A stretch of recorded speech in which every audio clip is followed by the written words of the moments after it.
Kamu gak takut hamil? Santai aja, aku gak akan hamil kok.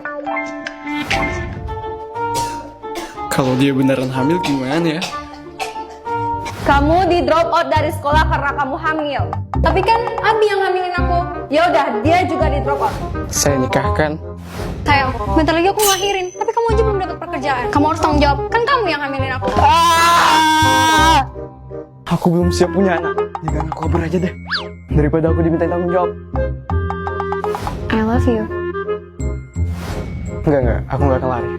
Aku harus tanggung jawab. Abi, Aku bakal tanggung jawab buat nikahin kamu.